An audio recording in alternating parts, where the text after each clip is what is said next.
देख रहे हैं आज तक, आपके साथ मैं हूं मलिका मल्होत्रा। देश और दुनिया की तमाम बड़ी और अहम खबरें सबसे पहले, सबसे तेज दिन भर आज तक पर आपको दिखाएंगे। लेकिन सबसे पहले फिलहाल बात कर लेते हैं उत्तर प्रदेश की। उत्तर प्रदेश का चुनावी समर अब अपने पूरे शबाब पर है। बीजेपी समेत बाकी के दलों ने उत्तर प्रदेश में अपनी पूरी ताकत झोंक दी है। समाजवादी पार्टी के नेताओं पर इनकम टैक्स की छापेमारी के बाद अब अखिलेश यादव ने फोन टैपिंग का आरोप जड़ दिया है। राजनीति अब पहले से ज्यादा धारदार है। 5 साल के कार्यकाल में संपत्ति 200 गुना ज्यादा बढ़ जाए, ये क्या है? आप इसको जो है स्वीकार नहीं करेंगे। आखिर इनकी आय से अधिक संपत्ति का मामला बीजेपी के समय का मामला तो नहीं है, तो कांग्रेस की सरकार का समय का मामला है। पहली बार देखने को मिल रहा है कि उत्तर प्रदेश में समाजवादी पार्टी की सरकार न बन जाए, इसके लिए इन संस्थाओं का भी इस्तेमाल होगा। पूरा देश जानता है कि जहां जहां चुनाव भारतीय जनता पार्टी हारने लगती है, इन संस्थाओं को आगे करती है। उत्तर प्रदेश में पॉलिटिक्स का पारा चढ़ा हुआ है। इनकम टैक्स के छापों पर छिड़ी लड़ाई है, बात बढ़कर फोन टैपिंग तक आई है और चुनावी जंग में आरोपों की नई कड़ी लाई है।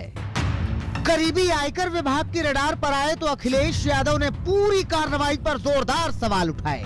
चुनाव से पहले छापेमारी को साजिश बताया और अब फोन टैपिंग वाला मुद्दा पूरे जोर शोर से उठाया कि हमारे सभी फोनों को सुना जा रहा है। हमारे जितने भी फोन हैं समाजवादी पार्टी के कार्यालय के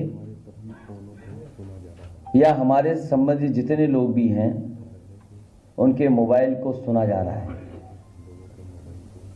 सबको लिसनिंग पे लगाया हुआ है और मुख्यमंत्री खुद शाम को कुछ की रिकॉर्डिंग सुनते हैं।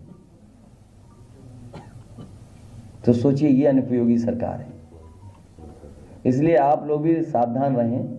अगर हमसे संपर्क करते हो, फोन करते हो, तो ये मान के चलना कि आपकी रिकॉर्डिंग है। जिनका फुल फॉर्म ही IAS है, इंडिविजुअल आफ्टर सरकार, और जो अधिकारी हैं वो ये कहते हैं हम मजबूरी में कर रहे हैं और कुछ चमचागिरी में कर रहे हैं, कुछ खुश करना चाहते हैं, आखिरी वक्त में भी खुश करना चाहते हैं। अब उत्तर प्रदेश की चुनावी हवा में फोन टैपिंग का मुद्दा खुला हुआ है। अखिलेश कहते हैं कि डरी हुई है बीजेपी, इसलिए साजिशों का जाल बिछा रही है, वो डराने की कोशिश कर रही है। तो खुद मुख्यमंत्री योगी आदित्यनाथ ने इन आरोपों का जवाब दिया, उल्टा समाजवादी पार्टी के शासनकाल पर सवाल किया। उधर अखिलेश कह रहे हैं कि आखिर चुनाव से पहले ही आयकर विभाग के छापों का मकसद क्या है। चुनावी माहौल में बीजेपी की असल मंशा सबको पता है और इसमें भी कहीं हम लोगों को कोई शक नहीं था कि जहां पॉलिटिकल पार्टीज आएंगी या उनके नेता आएंगे, उनके सहयोग के लिए इनकम टैक्स, ED, CBI और भी संस्थाओं का सहारा लेकर के अटैक करने का काम करेंगे। अभी तक तो ये संस्थाएं उनके लिए थीं जो सरकार में हैं, उनकी सरकार कैसे हटाएं, उसके लिए इन संस्थाओं का इस्तेमाल किया जाता था। लेकिन पहली बार देखने को मिल रहा है कि उत्तर प्रदेश में समाजवादी पार्टी की सरकार न बन जाए, इसके लिए इन संस्थाओं का भी इस्तेमाल होगा। योगी आदित्यनाथ ने अखिलेश यादव के इन हमलों पर भी पलटवार किया। आयकर विभाग की कार्रवाई को समाजवादी सरकार के भ्रष्टाचार से भी जोड़ दिया। IT के छापे एक रूटीन प्रक्रिया के हिस्से होते हैं, ऐसा तो पहली बार हुआ नहीं। क्या कांग्रेस के समय में नहीं हुआ था क्या? आखिर इनकी आय से अधिक संपत्ति का मामला बीजेपी के समय का मामला तो नहीं है, तो कांग्रेस की सरकार का समय का मामला है। और एक 5 साल के कार्यकाल में संपत्ति 200 गुना ज्यादा बढ़ जाए, ये क्या है? आप इसको जो है स्वीकार नहीं करेंगे। तो IT के छापे एक रूटीन प्रक्रिया के हिस्से होते हैं, उस पे सरकार की हस्तक्षेप नहीं होता है।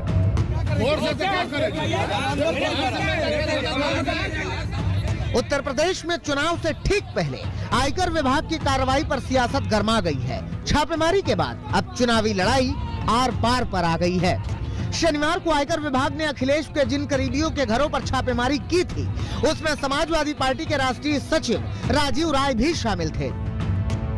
करीब 15 घंटों तक आयकर विभाग के अफसर राजीव के घर पर दस्तावेज खंगालते रहे, मोबाइल की कॉल डिटेल निकाली, कंप्यूटर, हार्ड डिस्क जब्त की। अब समाजवादी पार्टी पूछ रही है कि इस कार्रवाई से आखिर आयकर विभाग को हासिल क्या हुआ। 15 घंटे के पूछताछ में उनको 17,000 रुपए मिले हैं जी। कुछ भी नहीं मिला है। मैं स्वागत करता हूं, मोदी जी, योगी जी, और भी भेजिए। मेरे नाम के सामने न आज तक कोई आपराधिक रिकॉर्ड था, न है, न कभी आगे रहेगा। यूपी में जारी सियासत के बीच अखिलेश को साथ सिर्फ गठबंधन में शामिल दलों का ही नहीं मिला है, बल्कि फोन टैपिंग के आरोपों के बाद कांग्रेस ने भी बीजेपी के खिलाफ मोर्चा खोल दिया है। ये सरकार का ये तरीका ही है, ये जो विपक्ष के नेता हैं उनको तंग करने के लिए, उनको सताने के लिए करती है, अपनी एजेंसीज का इस्तेमाल करती है। तो हम 7 सालों से देख रहे हैं, इसमें कोई नई बात तो है नहीं। साफ है कि चुनाव से पहले यूपी में जबरदस्त तकरार है, जिसे आयकर विभाग के छापों ने और फोन टैपिंग के आरोप ने और भी ज्यादा बढ़ा दिया है। मथुरा से कुमार अभिषेक और समर्थ श्रीवास्तव के साथ आज तक ब्यूरो।